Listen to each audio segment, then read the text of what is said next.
Morning, everyone, and welcome to our day number 2 of Douglas County budget hearings for the 2027 budget. Today is July 7th, 2026, and we're here with the Sheriff's Office first, but I believe I'm going to kick it over to Sarah for a couple housekeeping things. Thanks, commissioners. As we have said in the overview, and that this is still sort of a work in progress with this budget, and we find a few little things here and there that we need to catch and correct. So we are in the process of making those adjustments. Nothing will affect levy at this point. It will impact fund balance. So at a certain point, I will probably want to give you a whole new set of budget request. So the budget request section of the document, not that, just the whole report, the big report that looks like this. Yeah, just so that way you have a clean copy. And we'll have updated behavioral health spreadsheet for you and an updated fund balance sheet for you. Would you like that kind of as we go, or do you want us to wait till like we get through Thursday and give it to you? We're also tracking what changes we've made so we can walk you and the public through that. I'm just interested in feedback. Yeah, I think my immediate reaction is I would prefer a comprehensive update, and I would like basically a highlights of what it is that you're changing if you're giving us a whole new budget report. So I personally would be okay waiting until that feels complete, because I'm also wondering if over the next day or two there could be other things that need to be updated. So I don't want you to I don't want staff to repeatedly generate an update. Okay. And we found we probably will be sending you a new commissioner's worksheet. We found that the levy calculation is using last year's levy, so it shouldn't really matter what you're doing. Isn't that what we found on it? No, what was it? There's something else on it. Anyway, so we will outline what those changes are. I don't think they're really going to change what you're doing as you're going through this. It's just we want to make sure, we've got the math as right as we possibly can be as we move into deliberations. So, other thoughts about wait till a comprehensive version? My hope is that I could send you away with it on Thursday at noon when you're heading out on Thursday at noon. That works great for me. I have all my notes in this one. So, I mean, if we flag something and you need to tell us about it during the conversation, that's fine. But yeah, I'd say I'd wait. Okay. Works for me as well. Because I don't want, it's a lot of paper to print, right? And so as we move through the week, I think I would also be fine with a digital copy too. I don't know what others feel, but because I'm also taking notes in here. Yeah. So. And maybe you'll just even really want to have like what we've changed and adjusted, and then you can see the electronic version. So you would just know that piece. Also, we are following up with community partners that you met yesterday to try to get additional information. I'm telling them they've got to get it to us by Thursday at noon if they want you to have it in order for deliberation. So I would say if you have additional questions for community partners or departments, please let me know so that we can try to get that information back to you. Thank you. Appreciate it. Okay. Well, with that, we are starting off with the Sheriff's Department. Welcome, a whole hour just for you all. And I see Katie Fitzgerald is with us grabbing a mic, so I believe I'm turning it over to her.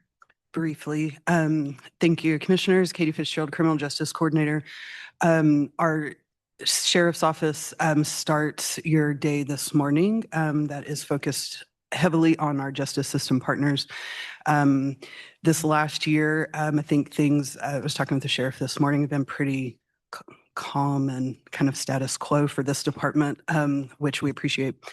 So as a reminder for folks, our Sheriff's Office is the probably biggest department in the county. They're responsible for operating and maintaining our jail and have patrol operations as well, primarily in the unincorporated areas. Last year in the budget request, the sheriff's office had 4 deputy positions that they requested as we started ramping up to be prepared for the opening of the remodeled courthouse. We were able to include 2 of those deputy positions last year in the 2026 budget, which left a remaining 2 positions to provide kind of the full security needs for our new courthouse when it opens fully next year. As Sarah shared yesterday, those 2 positions have been included in the proposed budget for 2027. The other request from last year that you all had from the sheriff's office was for 2 IT support positions. You all provided 1 of those for 2026, but there is a remaining need for IT support from the sheriff's office. So you do have that supplemental request for this year. And I don't really have a lot of else to say. So I'm going to turn it over to here with you this morning. We have our sheriff, Jay Armbruster, our undersheriff, Stacy Simmons, and Monica McKinney, management analyst. Thanks, Katie, and welcome all. Commissioners, any questions about any of the sheriff's supplementals? Let's start there. Of course, questions about the budget in general is also fair play. Oh, we have trivia players at the That's table. bold, that's bold. I would start with equipment reserve if that's okay. All right. So sheriff's office has 4 lines in the equipment reserve. And some of those are pretty hefty and the vehicle one is less hefty, which I think that's a big need. And I'm just curious, because there's also some ongoing transfers into these accounts, which is, let's see, a total, we've got, almost 2 million in it now, and it would be more than that, minus whatever expenses came out of it in next year with the transfers. So just, can you talk to me about the plan for that, and if these are the right buckets for you, or if there's other conversations around it? Stacy Simmons. Right, so our IT budget hasn't, most of it, the majority of it hasn't been spent yet. So there's all of our hardware for the IT equipment reserve goes into that account. So that's for both the jail and the operations. There were several $100,000 asked for last year, which was put in there, and most of what we have asked for has not been spent yet. So that's why there's such a large amount in there. I think there's about maybe 200,000 that's going to be left after all of that is spent from the 26 budget. And is that related to the public safety building, or what's it related to? There will be a few things that come out of there, right, out of the IT stuff, out of the IT budget. Right now, those are kind of all up in the air. There are things that were asked for that were needed to build that building. But then once we get in there, there's probably going to be a few things that we're going to find out that they need as well. So that's what that's for. In addition, anything that comes along throughout the year, that's what that money is for. This year, there was a few more federal mandates that come down at various times of the year, and those have deadlines on them. And so when we put in for budget requests, say, in March, April, May, we don't know what those are going to be, 17 months from those requests. So we have used some of that money for those things. There is another federal mandate coming down for an additional multi-factor authentication, which we did put in for this year's budget. And it's quite expensive as well. It's essentially forcing the sheriff's office to have additional authentication for every first responder that uses the Spillman network, which the sheriff's office is over. And so that's costly as well. So police department, Baldwin, Eudora, dispatch, sheriff's office, all of those individuals have to have another license essentially for that. And then next year, we're going to be looking at how we can maybe disperse some of that money out to those different entities that will be using that system. So yes, that's the IT equipment reserve. The vehicle equipment reserve has 75,000 in it. Currently, as we get into the budget here and talk about vehicles, that's more than likely going to get wiped out. And then also there is a jail equipment reserve, and a sheriff's equipment reserve. The sheriff's equipment reserve has probably the most amount of money in it currently. And those things are for major cases, any natural disasters, those types of things. Because a major case could end up costing a couple $100,000 in a quick shot. And then there's the jail equipment reserve amount, which takes care of any of the additional jail purchases that come up, security issues, and also maintenance type issues. I think there's to jail jail equipment reserve in it right now is 312. 200,000 of that is already earmarked for purchases for body alarms. That's kind of been an ongoing holdover because we haven't been able to get the right vendor for that. I think we're coming close to finding a vendor that's going to work out for us. And so that money is in there. Also, there's a $50,000 purchase in there for the flooring for the kitchen. That's going to be resurfaced. So there's 100,000 that's already been earmarked. And then we have about 200,000 left. And right now, at the jail, we had some plumbing issues. And so they are, one of the main pipes is disintegrated. And so they're out there digging that up right now. So those are the things that we don't know that are going to happen, but the building opened in 99. So there's a lot of things that are starting to kind of crumble a little bit. And so that's what that money is for. So major things that happen at the jail, that comes out of this line item contingency wise versus out of our maintenance budget? Correct. We have a maintenance budget, and we normally stick with kind of what that is every year. And so those are things to fix and purchase new that are coming down the line. And then that is the contingency budget for things like what's happening right now. And so I'm saying they'd hit the sheriff's office contingencies and not our maintenance department's contingencies. correct. for the jail. Yes. Okay. Do you produce like a kind of a written, like those summary kinds of things you said for those accounts? Yes. So those things should be for like the kitchen flooring. And yeah, so all of those things I believe should be earmarked in there for what is already going to be purchased. The IT is not, because it's essentially the entire IT budget for hardware. That is in the 26 budget. And so all of those things should be already listed out on what those cost. There's two transfers, of course, one for ops and one for jail that go to equipment reserve at the end of this budget. And one of those went up by 132,000 and the other one went down by 91,000. So it's 41,000 more than what had been allocated last year. Is that a particular purpose for that too? For the 27 budget? Yeah. It just really depends, yes, on what is needed.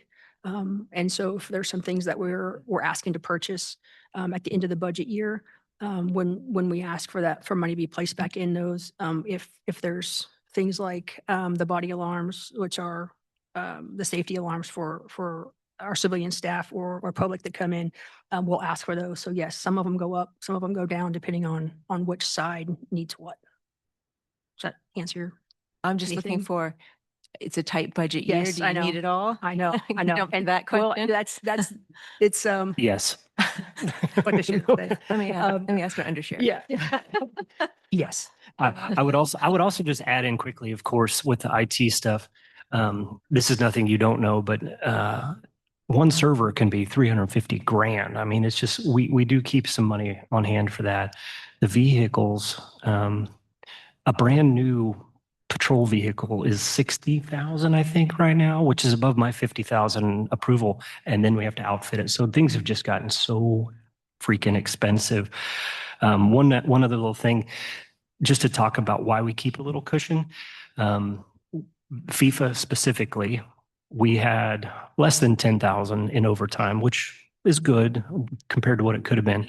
However, in order to be reimbursed through the federal government for that money, I was going to have to sign a contract allowing them access to all of my data, all of my everything, just exactly what we've been expecting. So I decided to eat that money and we'll pay it out of our reserves instead of signing bad paperwork. So I just want to give a little context as to why some of that stuff sits around. So, thank you. Thanks. I don't have any more on the equipment reserve. I'll have other things, but I'll pitch it back to the chair. Any other questions about the equipment reserves? Or we can move on if you've got a question, Commissioner Dorsey. I have a couple of questions. Can you talk about your current staffing level and your turnover rate? Our turnover rate, I'll start with the easy one. In my 28 years, our turnover rate is better than it's ever been. We have not lost one individual to another agency, which when you run a jail is a very good springboard for law enforcement to go to other agencies. We have been extremely fortunate on that. We have, since, I don't know, whatever, it was 2 years ago when we got our pay raise, pay package, that of course just kicked us into overdrive. So we are now out of 181 funded employees. I believe we're less than 10 short, all of which, or at least most of which, are corrections officers, the entry level. And I just got an email where we've got like 8 in the background. So we're constantly operating in that 10 short range, just through attrition, just the normal, this isn't for me, you're not for us type stuff. And we just keep working through that. But as far as turnover rate, we've been better than I've ever seen. I noticed on the org chart that a lot of the security folks at the Judicial Center are part-time, Mhm. which to me makes sense. Mhm. Yeah, it does. And it's good for us too, because it gives some old timers something to come and do, but it also, it helps us money wise, just obviously because we don't have to pay the benefits and stuff.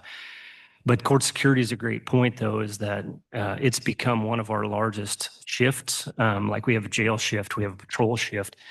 Now our court security has gotten so large just because of the work they do. That's, which I'm sure we'll talk about as for our supplements. So, but yeah, it's a big unit, but it's also got a lot of part-timers. The other question I had just occurred to me.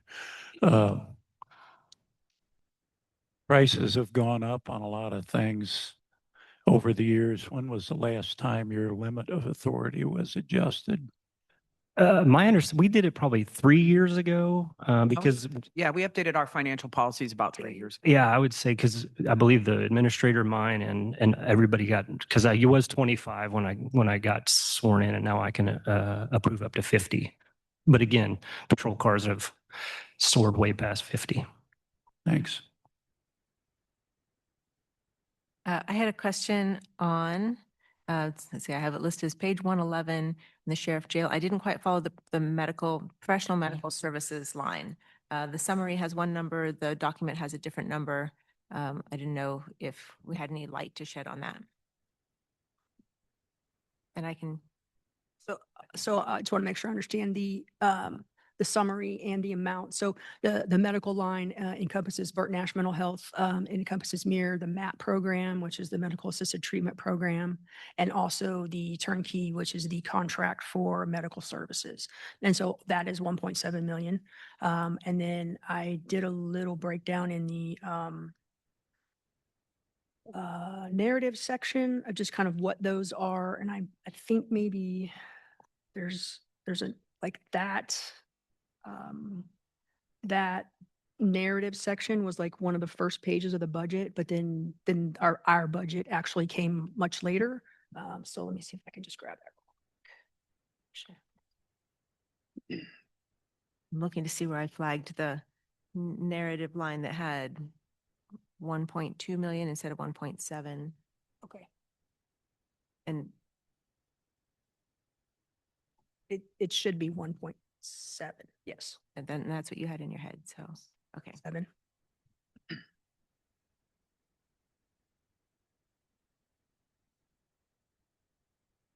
So I had a question. You mentioned the body alarm project and then something called a soft cell. What is that? Right. So a soft cell is it's a cell that doesn't have the hard surfaces like the sink, the toilet in it. It's a cell where somebody is wants to harm themselves or others, the walls, the floors, everything are kind of, we don't want to call it a padded cell. That's just, but it's really what it is. It's a cell where it reduces harm to the individual. And there's only one company in the United States that does that. So they can pretty much charge what they want. And that's in capital outlay. Does that mean it comes through the budget or does it come through the equipment reserve? Well, it's going to come through the budget, I believe. That's one of the things that we've been working on, is to move those capital outlay projects into the equipment reserve. But yes, though, if we're very sure exactly how much that costs and it's a one-time cost, then we'll put that in the capital outlay section. And so that's what that's for. Again, like, so Public Works gives us this fantastic spreadsheet of every time they're planning to buy a dump truck, and it's really useful and helpful. I don't Okay. know if that's something that Sheriff's Office has, I don't think it's been shared with us in the past anyway. Is Okay. that something you have or something that's in the works? So are you asking so for future or for now to list those things out for the future years? Yeah, I don't know that we'll get it for now unless Okay. it's something you just had in your pocket already. Okay. But something I think for future planning would be really helpful. Okay. I got a question. How many folks are currently in the jail awaiting a bed in Larned or Osawatomie? I don't have the exact number, but I'm going to say it's between 7 and 11 because that's where we tend to stay. We've got it. Oh, I lied. As of yesterday, we have 8 who are actually out of the facility in various treatment settings, and we have 16 that are waiting for Larned or Osawatomie. Oh, okay. I mispronounced 16. I think I sounded like 11, but So when you have that many, does that effectively reduce your overall capacity at the jail? it does everything negative that we could ask for when it comes to staffing. Some of those folks, obviously, all of those folks are on a spectrum from where they are in their journey, but they are the most resource intensive individuals that we have. And as I learned through our overtime budget, we cannot run short anymore because we simply have to have the full amount of manpower because our medical is full, our singles are full, our booking tends to house unique individuals who cannot be in housing units. So that creates more work for another officer to have to man a special area. So we don't have any more wiggle room when it comes to that.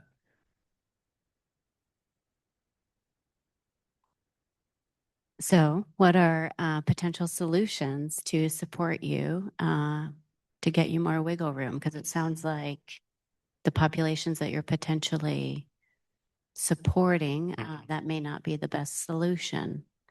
And I think what I've heard consistently from Bert Nash and some of our other partners is some of the policies that we have at the state level with KDADs are not supporting you and some of our other partners.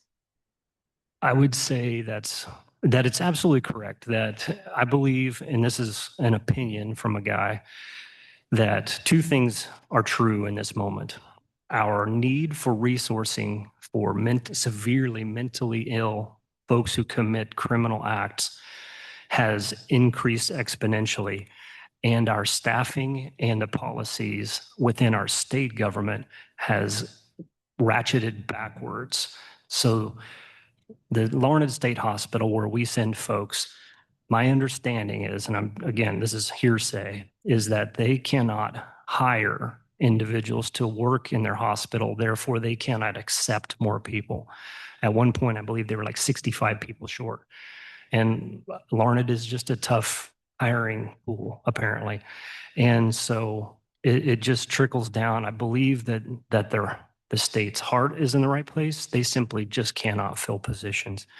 Again, that's conjecture on my part.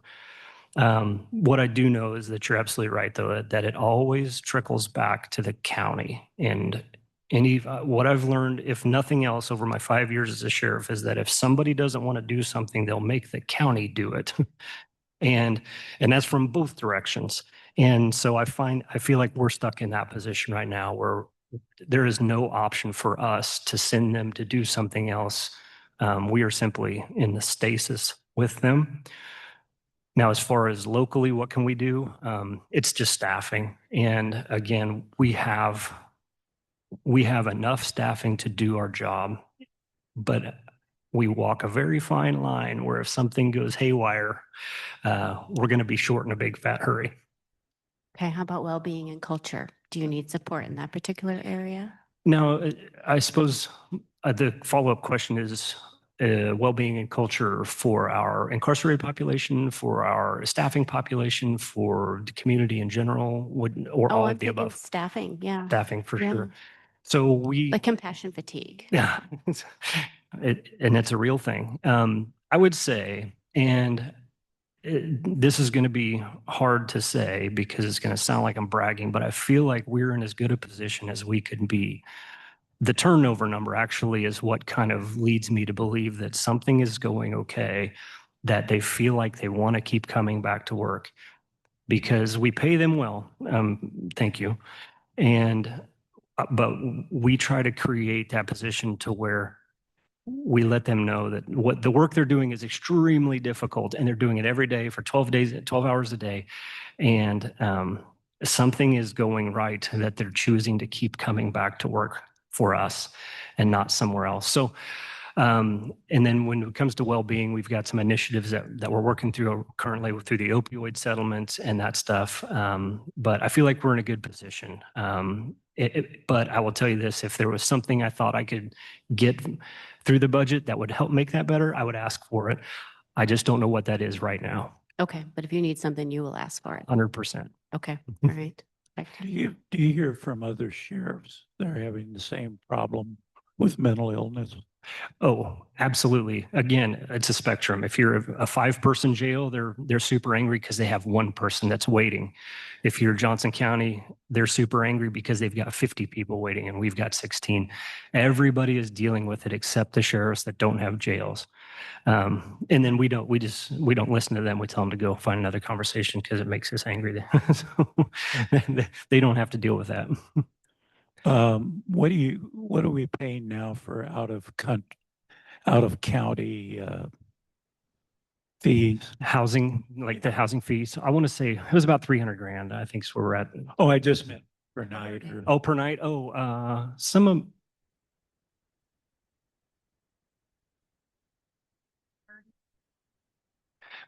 Bourbon County, I think, is $40 a day.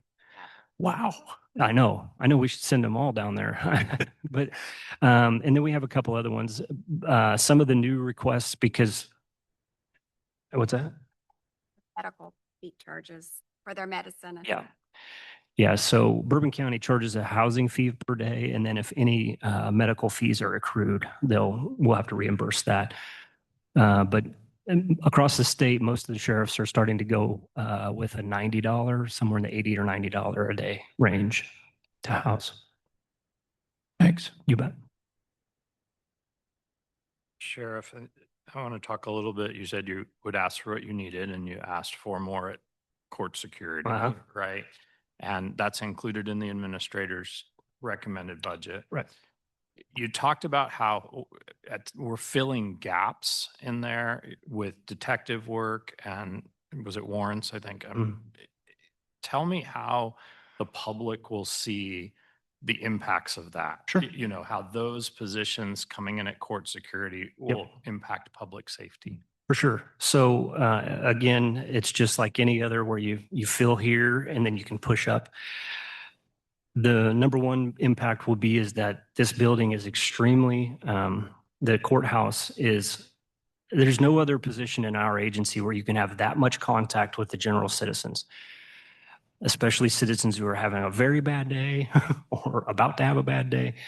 And so the impact there will be simply that the folks who come and go to and from court through the courthouse will have the appropriate amount of safety and security, but also the appropriate number of faces that they see present, because we all know that we just want to see the help, even if we don't need it. And then, as we've mentioned, as you mentioned, how that moves in, because, and let me just kind of talk through how our promotion process typically goes, is that a corrections officer works for 2 years, year or two, gets promoted to deputy, goes to the academy, comes back to the jail as a deputy, and then they wait their turn to go to court security. It's kind of our first segue or first move into operations. That way they can get their feet wet, learn the court system, learn how to, radios and all this stuff before they would go to patrol, the patrol division. So our entire patrol or operations is predicated upon getting deputies from the jail into court security to begin to move up.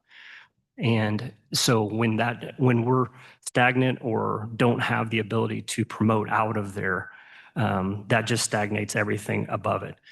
Over the last 2 years, we were able to finally fill 2 investigative spots, one being a second warrants officer. I served warrants in 2003, and I screamed at the time that we have to have a second deputy in here. In 2025, we finally got her done. And so it takes that movement into the bottom spots to push them up the top. The second one was an investigator in our, we call it a Nexus unit, but they're doing drug and high-level criminal interdiction type stuff for our investigations. And when I say interdiction, not like highway interdiction. This is criminal interdiction in our community. So we had a big rash in 2020 of people cutting catalytic converters off of vehicles. We know where that money was going that they were getting from catalytic converters. So instead of attacking the drug trade, we attacked that trade to try to work upstream. So that's how we go after drug trade as well, but that was how we tried to eliminate that problem, which did. It went away. And without the courtroom security deputies getting in there, we can't push people into these necessary but not critical positions, if that makes sense. Yeah. It's okay. And if you're talking specifically about the courtroom security, just the building itself, yes, everything like the sheriff said is predicated on movement. But those positions, so we've added those new courtrooms with the new tower. And so every time we have somebody that's incarcerated, they have to have a deputy with them. And so when you start looking at 3-4 courtrooms, having court at the same time, then that takes a deputy away. And then we also have one that's going to be full time down in basically the little jail, the brig. And so that leaves the checkpoint when you first come in. But other than that, not many law enforcement officers just walking around or being present for civil the protection from abuse dockets, those kind of things where there's nobody else in the hallways or nobody else available to sit through those hearings. And so we think it's important that we have those, because we need those individuals to be able to respond then to something that's outside of the building or inside of the building, because those folks that have those incarcerated folks with them, they can't leave them. And so and right now it's not going to give us the opportunity to have anybody else walking around on those civil days, on those protection from abuse dockets, stalking dockets, those types of things. I would add 2 little things. Stacy made a great point in that with us moving out of this building as well, we have no more safety blanket. So it used to be that if they squealed for help on the first floor, 15 people were down there. They're on their own now. And so there's no more help coming. So that's the critical point of beefing up that. But also in the request was for a lieutenant for courtroom security. So every jail shift, that's 4. Every patrol shift, that's 4, has a sergeant and a lieutenant. Sergeant, and this is the most basic of meanings, the sergeant is still a working supervisor. The lieutenant is an administrator. They're available at all times, but they're the ones that should be handling spot checks, overviews, making sure that everybody's doing what they need to do. Court security, as of today, with full-time and part-time has 14 individuals. That's bigger. That's about the same as a jail shift, but we only have a sergeant running it. If we're gonna add another and a lieutenant, that will give that person, that will make that shift, quote unquote shift, the same, that they'll have a lieutenant to do some admin work that Sergeant Flory simply doesn't have time to do now. And that will allow him to concentrate on his current focus and making sure that place is safe. So. Sheriff, I was going to chime in on that. So I was wondering, when the move happens, if we've had conversations with LPD about knowing that they may need to respond to events down here? No, not specifically. However, for my entire career, it's always been that they know, because we get alarms at the courthouses, on weekends, nights, sometimes multiple times, and sometimes it's speedy, but coming in to use the restroom. But they have been very, very good about responding if needed. So not to get too far in the weeds, the tough part is that our court security operates on a specific radio channel, and nobody monitors that except dispatch. So it would take a little time to get the people moving, but PD would definitely be the first people to have the availability to get here before us. So thank you. If I may just color in a little bit more, I think two other things worth noting that court security do are, well, certainly providing support to civil court hearings, which they may not be assigned to, but maybe requested to, in domestic violence situations, especially providing escorts out of the building, which can be a significant time suck, frankly, and being available for that to leave the building and come back. And then also taking reports of any crimes that occur inside the building. And I'd say that would be especially true once this move happens, right? There will not be any officers upstairs to be able to refer somebody to take a report. For example, if somebody violates a protection order in the hallway or makes a threat otherwise, or any other incident, that it will be court security to take that because they have jurisdiction over what occurs in that building, correct?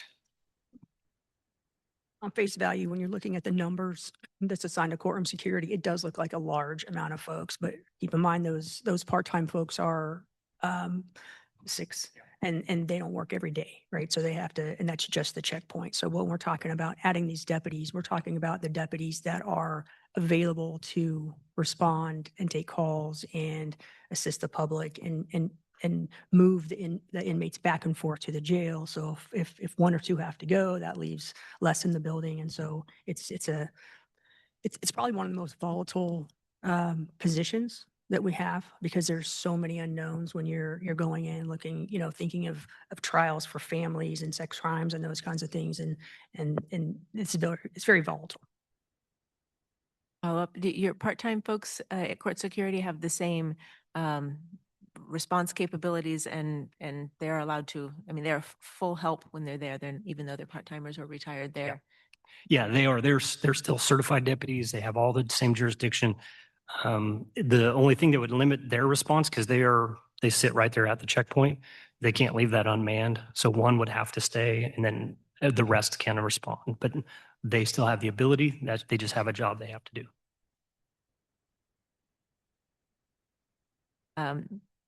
So it goes back to the tight budget year conversation, and new positions, new FTEs come to us, but those promotions don't. And I see there's quite a few of them that have had, budget impact for this year and, commodities and that sort of thing. But it's overall a pretty big number. And that's not even including, market and merit that's in a different pool and then will be allocated, when the commission decides. So, about a $2 million jump, which is a significant part of our mill levy, which means it has to come from some other mission of the county. Are there any places where you can tighten up the budget in order to help kind of soften that blow for the other organization, rest of the organization? No. Completely understand. Yeah, And we multiple absolutely. conversations with the county administrator about the budget and the tightness of it this year. And equipment reserve was one of the conversations that we've had. We we call it a savings account or rainy day fund, which we were told that not to do that. We don't have those. But but yes, I think that would be the only area, but that is the unknown. That is we don't know. There's some line items that are variable every year for us. One of those is medical. And I think it's 250,000 this year. It's been higher and lower different years, but one person with cancer, it blows it out of the water. One person that needs the hep shots, it's gone. And so that, if we don't have anybody, obviously gets turned back in, but that doesn't help now and in the beginning of the budget. I'll let you finish. Okay. And so that's a big one. A lot of these, looking at percentage wise, it's our staff. That's a huge, 90%. Vehicles is a big one. And then our contract for mental health is a big one. And then there's another one. Oh, the Axon contract this year went up significantly just based on the amount of cost. And when we fill those FTEs, everybody, the licenses and the cost of those. And so that went up significantly. So those are the big ones that when you add all of those up, there's not much left to look at to start cutting, kind of trimming the fat. We're already pretty much I just want to not a clarify, ribeye. because sometimes when staff says the county administrator said not to say that, there's some misinterpretations of what my advice is in that situation. So I want to be clear for the commission and the public that my advice in that situation is that equipment reserved are planned equipment and capital expenses. It's not supposed to be a rainy day fund. We have reserves for that general countywide. So it isn't that I told someone not to say the truth because I Fair enough. want to be clear on the record for that. Thank you. Yes, and I'm sorry that the conversation went, we don't have that. Yeah. It is for this, Yeah. this, and this. So yes, I did not, that I will put the bus back for, that was not the intent, but thank you for the clarification. And so having some more written documentation about how the equipment reserve is used is helpful because we have to find 0.89 mils other places in the county to cover what's in the sheriff's office budget. Over the years, we've made a lot of investments upstream before they get to the jail. And this is sort of more, I guess, as you look back, we keep increasing the costs for sheriff services. And yet we've also tried to do all we can to address those issues before they get to you. Can you talk about that that seems to not be in line? Like, wouldn't we see if we're investing upstream, the cost downstream to go down? What's going on there? And let me make sure I understand the point here is that like spending money on truancy programs or mental health initiatives or housing and things in the community, right? Is that is that?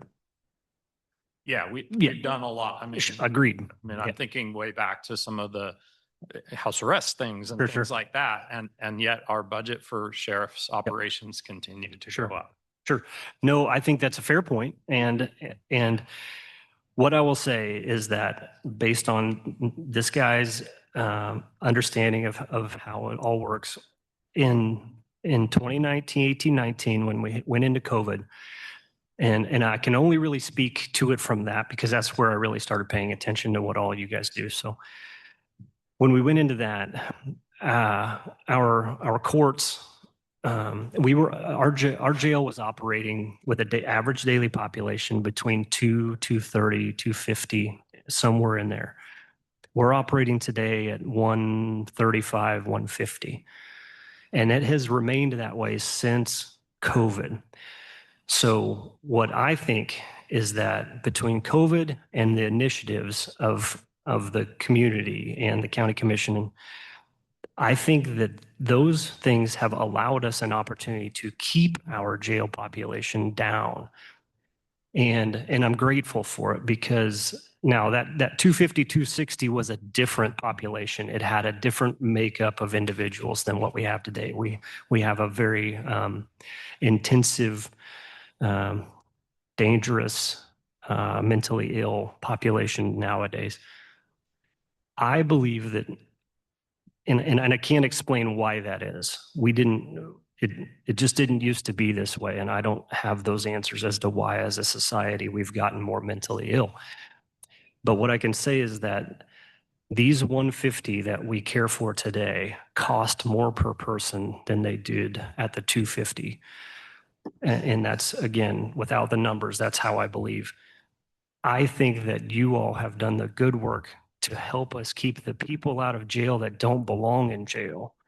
And the ones that I remember when I grew up working in the jail, the good people who had made mistakes, they don't need to be in jail. I think you guys and the courts have done a great job.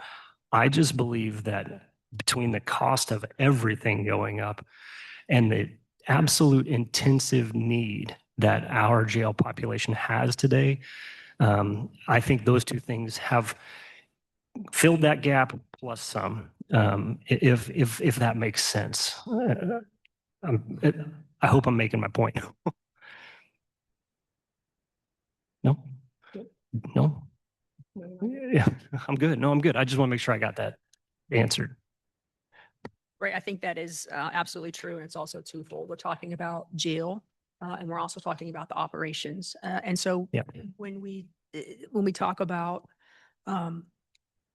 cost, so I'll just give you just one example. We just had a lady who had Alzheimer's in our jail.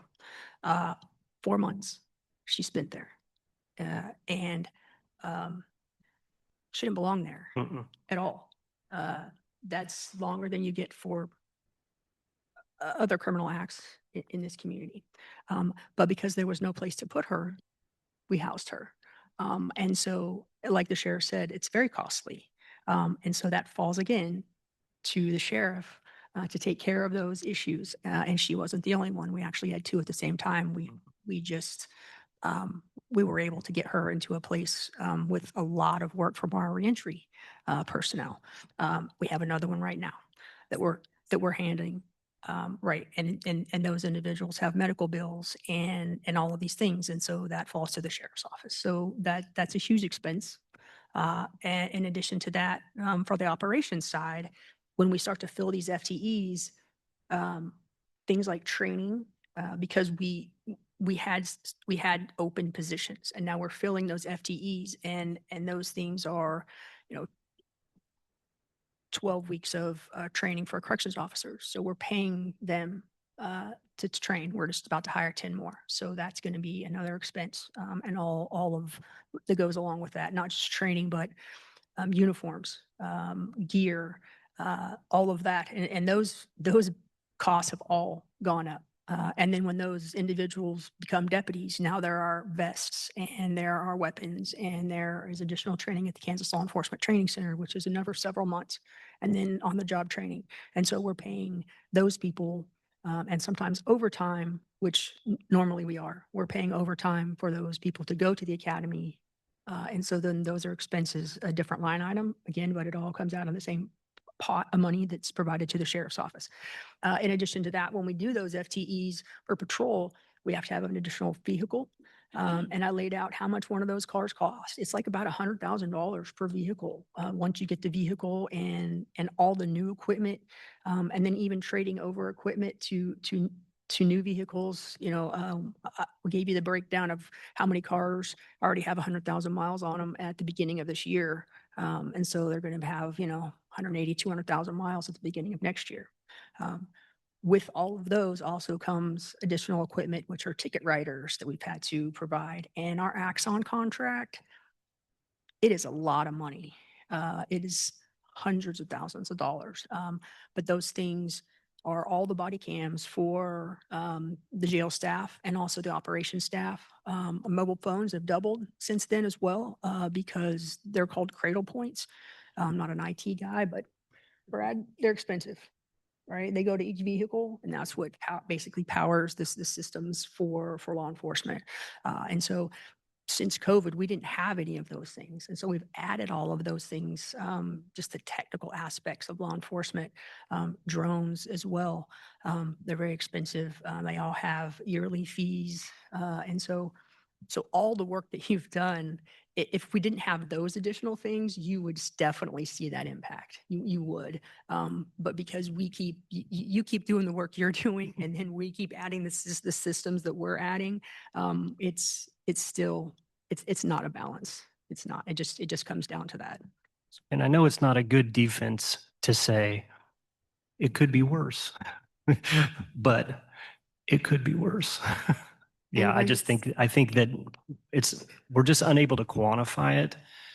But what I can tell you is that without the work that you all have done, I can't imagine what I would be sitting here asking for. Because you talk about the Larned beds.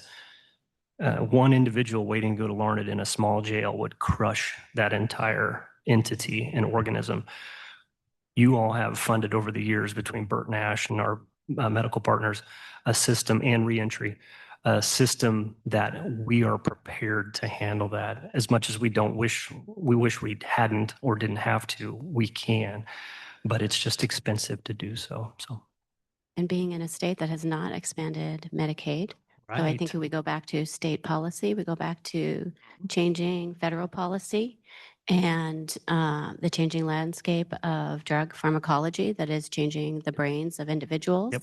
I think those are all very compounding issues that are changing the landscape of what we are dealing with every single day. Totally agree. Yes, if we could eliminate the folks with mental health and drug addiction, and a lot of those are twofold. They're one and the same.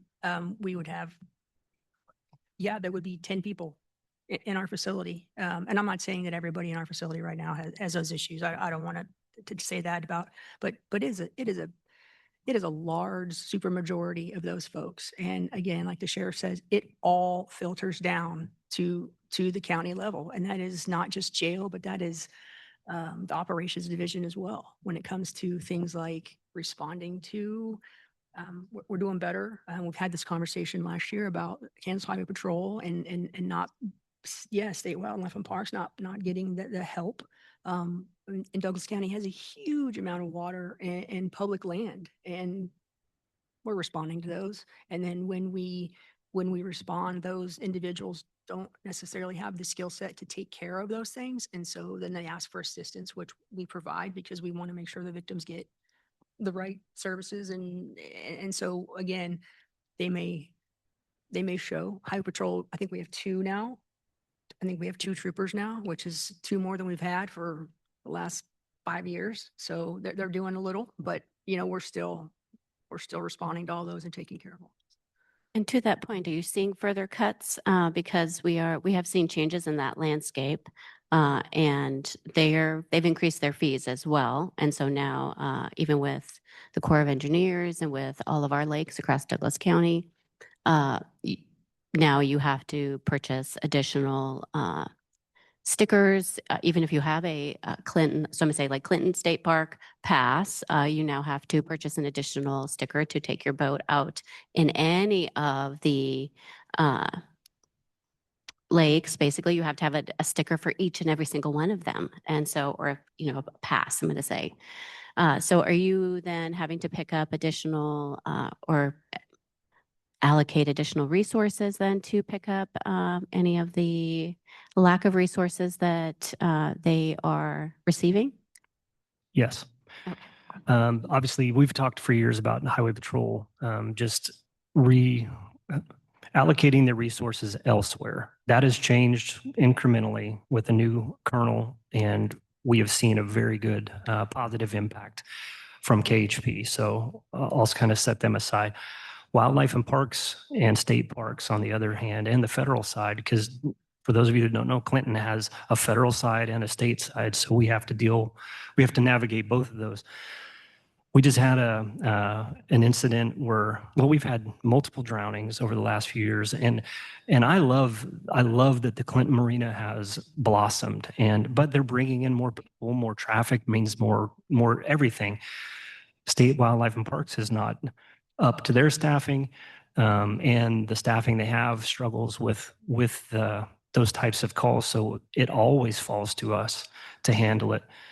There was a boat where the gentleman had fallen out and his boat was driving in a circle for over an hour. And we still couldn't get a wildlife and parks official there in that hour to help him try to get his boat. It finally ran out of fuel. But even in it, so that was an hour. What if we needed somebody right now? It all falls to the sheriff's office. So those are the kind of places where we have to pick up the slack, again, from the state level, because we're not going to not respond knowing that our citizens are in need. So we just have to do it.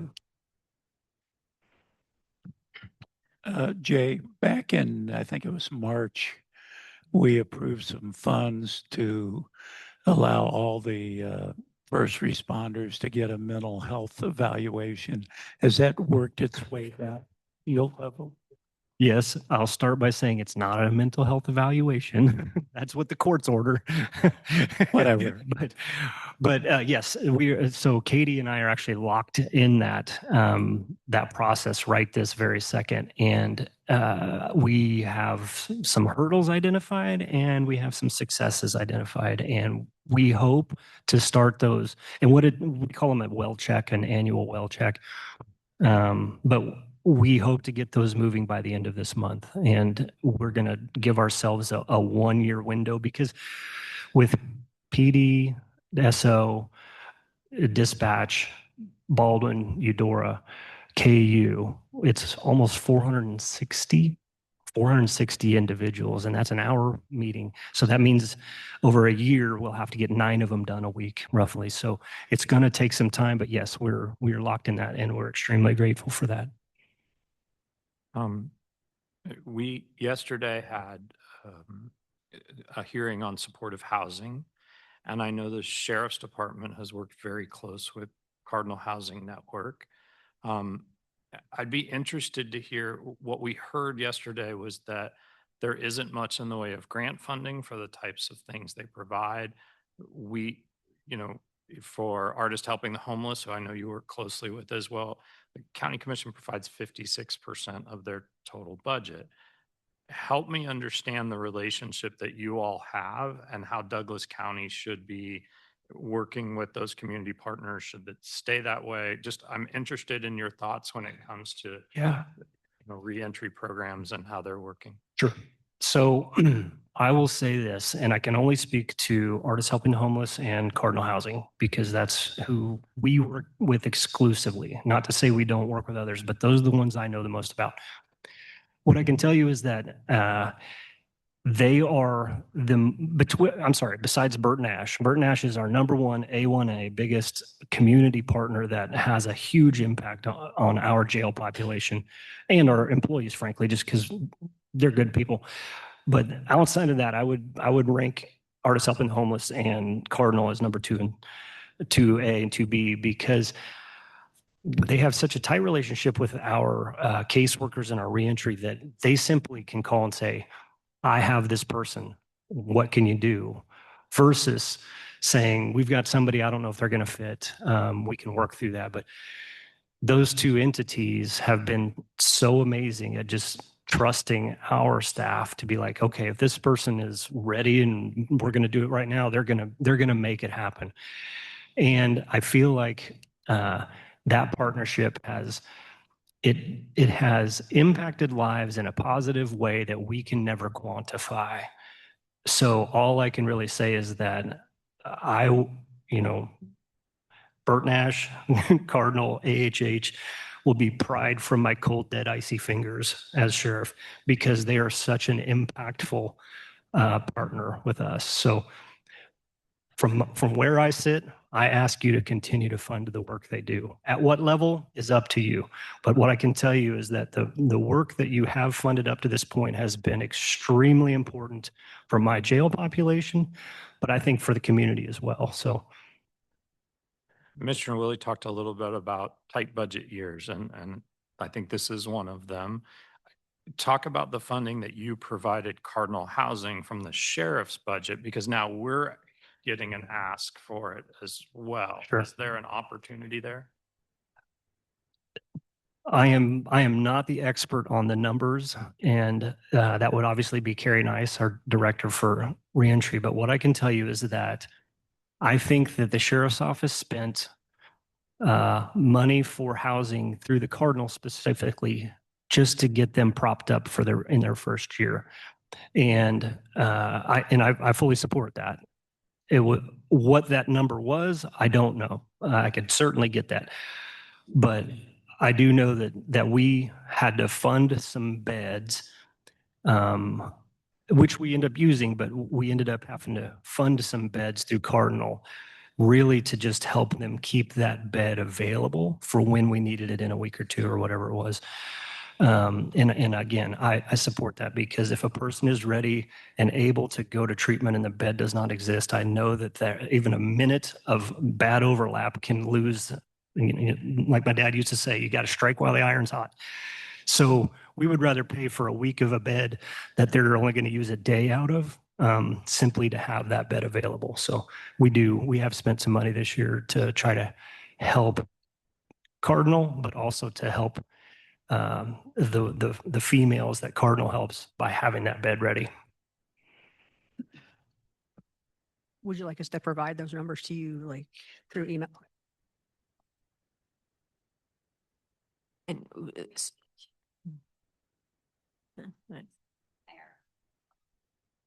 thank you. We talked about the population in the jail being significantly trickier, and there was a couple years back where there was an initiative that the state would allow our jail to do competency restoration. Can you talk about that program? Sure. Yeah. So when we decided to do that, and I think, and again, I don't know of another jail in the Midwest that is doing this, but I will admit is that when competency restoration can mean anything from intensive security, high security interventions, whether that be forced medications, and all of that stuff, all the way down to folks who are med compliant but are still unable to understand the court system. What we've decided is that we're going to try to pick off the low hanging fruit. So the folks who are med compliant, who are willing to take their medications, between us, Burt Nash, and the courts, we've been able to do that. I would say that it has impacted, if we have 16 people, I would say 1 or 2 are probably in our process. Plus, we just can't take too many into it. But there's room for expansion of that program into forced medications. But frankly, that's a step that I would have to really, really think about taking on, because it requires a doctor and a judge to sign off. Then it requires a lot of work for us. Plus, it's tough work, and it's not our lane of travel necessarily. But I'm very happy with I would say we're picking off 10 to 15% of those people off of maybe 20 off of the waiting list by utilizing this partnership with Burt Nash. Thank you. I really appreciate the update.